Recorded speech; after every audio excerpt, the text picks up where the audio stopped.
काफ़ी दिनों से मेरे दिमाग में सवाल है कि क्या हमारे माशरे के अंदर क्या मोरालिटी जो है सही और गलत की तमीज़ और कुछ प्रिंसिपल्स होते हैं, कोई कल्चरल नॉर्म्स होते हैं, कोई रहने के तरीके होते हैं, कोई दीनी तौर पे सही और गलत की तमीज़ होती है, क्या ये हमारे माशरे से एलिमिनेट हो चुका है?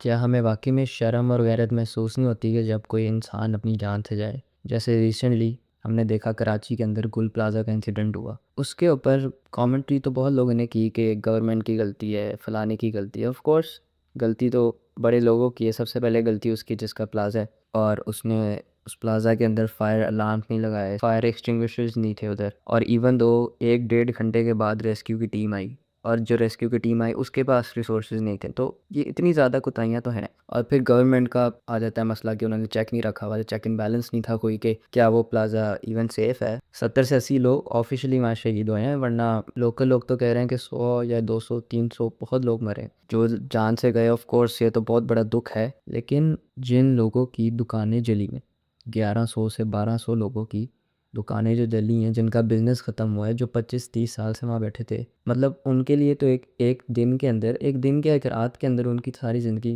एक तरीके से ख़त्म हो चुकी है। हम इतने इनसेंसिटिव हो चुके हैं कि अब हमारे लिए ये मैटर ही नहीं करता, क्योंकि हमारे माशरे के अंदर रोज़ ही कोई ना कोई वाक़या हो रहा होता है। कभी किसी औरत का रेप हो जाता है, कोई कत्ल हो जाता है, या किसी कोई बच्चा फौत हो जाता है किसी गटर में गिर के। तो ये हमारे माशरे में आम होते जा रहे हैं इंसिडेंट्स, और कराची का तो एक रूटीन बन चुकी है कि आए दिन किसी प्लाज़ा के अंदर आग लगी होती है। मेरा सिर्फ ये सवाल है कि क्या मोरालिटी वाकई में ख़त्म हो चुकी है, हमें सही गलत की तमीज़ ख़त्म हो चुकी है? क्योंकि जब हम देखते हैं पैलेस्टाइन के अंदर, उसमें सिर्फ लास्ट वीक का डेथ टोल 100 से ऊपर गए। 7 अक्टूबर 2023 से जेनोसाइड चल रहा है, ऑलमोस्ट 3 साल होने वाले। तो इवन दो पिछले साल सो कॉल्ड सीज़ फायर भी हुआ, लेकिन उसके बाद जिस पे पाकिस्तान ने साइन किया, खैर ये मैटर नहीं करता, बात ही मैटर नहीं करती अब तो, क्योंकि जाने तो जा रही हैं, चाहे वो पैलेस्टाइन हो, चाहे वो सूडान हो, चाहे वो सीरिया हो, यमन हो। अब ईरान तैयार हो रहा है नेक्स्ट, और उसके बाद बारी तो मुझे लगता है पाकिस्तान की है। लेकिन पाकिस्तान को किसी एक्सटर्नल फोर्स को बर्बाद करने की ज़रूरत नहीं है, पाकिस्तान अपने आप को खुद बर्बाद कर रहा है। हर 2 दिन बाद एक ट्रेंड चलता है, कोई इंसिडेंट होता है, वो ट्रेंडिंग पे रहता है।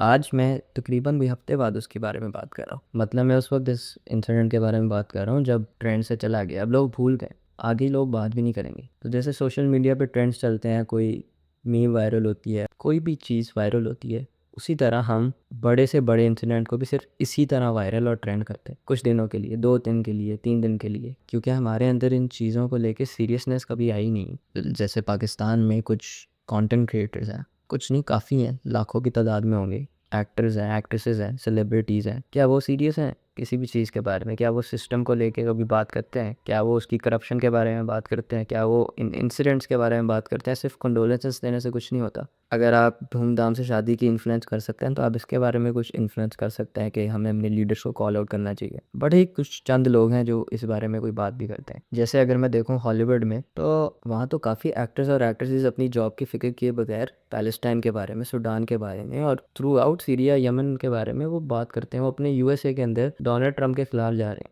मतलब वो वहाँ पर बैठ के, जो गोरे हैं, लिटरली उनको क्या मसला है, उनको क्या पड़ी है मुसलमानों के लिए आवाज़ उठाने के लिए, या किसी के लिए भी आवाज़ उठाने के लिए? उन्हें क्या पड़ी है? वो अपनी लाइफ जी सकते हैं आराम से, लेकिन वो उठा रहे हैं आवाज़, वो अपनी जॉब्स खतरे में डाल रहे हैं, वो ब्लैक लिस्ट हो रहे हैं स्टूडियो से। लेकिन यहाँ पर जो है, no one cares about it. जब पैसा और सेल्फिशनेस आ ले इंसान के अंदर, तो वो किसी दूसरे के बारे में नहीं सोचता। ऑनेस्टली आप इंस्टाग्राम खोल के देखें, हमें पता ही नहीं है हमारे लिए जो बड़े मैटर्स हैं, मैं उसके बारे में बात ही नहीं करना चाहता। मतलब हमारे लिए शादी से बड़ा कुछ नहीं है, हमारे लिए वो ट्रेंड्स हैं, हमारे लिए डांसेस ट्रेंड है, हमारे लिए ये चीप और क्रिंज जो चीज़ें होती हैं, ये हमारे लिए बड़ा इंपॉर्टेंट है। हमारी प्रायोरिटीज़ में सही और गलत, और किस चीज़ को अव्वल रखना चाहिए, किस चीज़ को आखिर रखना चाहिए, हमें नहीं पता। हम सिर्फ एक कांस्टेंट डिल्यूजन में जी रहे हैं, और सबसे बड़े दुख की बात है कि हमें नहीं पता, और ना ही हम जानने की कोशिश भी करते हैं। जो हमारे माशरे की हायर क्लास है, वो कभी लोअर क्लास की तरफ देखती ही नहीं, इसलिए उन्हें पता ही नहीं उनके मसाइल। और कहीं ना कहीं ये जो हुक्मरान है, वो हमारे इस बात का फ़ायदा उठाते हैं कि हम यूनाइटेड ही नहीं है, हमें पता ही नहीं है, हमें नॉलेज ही नहीं है कि उन हमारे साथ जुल्म क्या हो रहा है, या दुनिया में किसी के साथ जुल्म हो रहा है, तो हमें पता ही नहीं है कि क्या गलत है। और जुनैद अकरम की मैं वीडियो देख रहा था, तो उन्होंने भी ये कहा कि जब तक इन हुक्मरानों की रिperकशंस नहीं होगी, इनको सज़ा नहीं मिलेगी, सज़ा जज़ा का कोई कॉन्सेप्ट ही नहीं होगा, तो वो मुआशरे में वो बात ही नहीं बढ़ेगी। मतलब कोई नया इंसान आए, मतलब एक इंसान को सज़ा मिले, और अगर कोई अगला इंसान आए, तो उसे पता होगा कि यार इस चीज़ की सज़ा भी है, तो मुझे अपनी ड्यूटी जो है, या अपना जो काम है, वो मुझे अपनी गैरत से और इज़्ज़त से करना चाहिए। लेकिन वही बात है कि हमारा जो सिस्टम है टू द कोर ख़राब है। चाहे वो हम अपने पाकिस्तान के हाईएस्ट किसी इंस्टीट्यूशन की बात कर लें या लोएस्ट इंस्टीट्यूशन की बात कर लें, आपको पता है कौन से हैं, वो ऊपर से लेके नीचे तक करप्ट है। जब सिस्टम नीचे से ही ख़राब होगा, रूट कॉज ही ख़राब होगी। लिटरली पिछले साल इलेक्शन हुए थे, मैं उसके बारे में बात भी नहीं करूँगा, उसकी रूट तो ख़राब थी। अब जो मर्ज़ी आप कर लें, पाकिस्तान बहुत तरक्की कर रहा है, न्यूज़ में कर रहा है, सिर्फ न्यूज़ चैनल्स पे तरक्की कर रहा है, रियलिटी में कोई तरक्की नहीं हो रही। वही मसाइल हैं और हम आहिस्ता आहिस्ता बिगड़ ही रहे हैं, हम डेवलप कभी भी नहीं हुए। मैं ये सारी बातें इसलिए कह रहा हूँ क्योंकि रियलिटी चेक देना बहुत ज़रूरी है। हमें फ़र्क नहीं पड़ रहा क्योंकि हमें रोज़ की 1-2 रोटियाँ मिल रही हैं खाने को और हम थोड़ा अपनी ज़िंदगी थोड़ी अच्छी गुजार रहे हैं। हमें शादियाँ अच्छी अटेंड कर रहे हैं या इवेंट्स अच्छे अटेंड कर रहे हैं, हमें म्यूज़िक कॉन्सर्ट्स, लेकिन हमें ग्रेटर प्रॉब्लम्स का कोई ख़्याल ही नहीं है। आने वाले वक्तों में जब बड़े मसाइल आएंगे, जब इंटरनेशनली हम जलील होंगे या कोई भी मसला होगा, हम उसके लिए कभी तैयार होते ही नहीं है। पिछले साल फ्लड आया था, इस साल भी आएगा, हम उसके लिए कोई बैकअप तैयार नहीं करते। कोई अभी नेक्स्ट हफ्ते बसंत होगी, उससे रिलेटेड मैं एक वीडियो बनाऊंगा। हमें पता है कि उसके क्या कॉन्सिक्वेंसेस हो सकते हैं और उसकी क्या वायलेशंस पहले हुई हैं, लेकिन सिंपली ना आवाम केयर करती है ना हुक्मरान केयर करते हैं, क्योंकि मोरालिटी है ही नहीं। मॉरल्स और राइट और रॉन्ग का हमें अब फ़र्क ही नहीं पड़ता, हम सब कुछ भूल चुके हैं।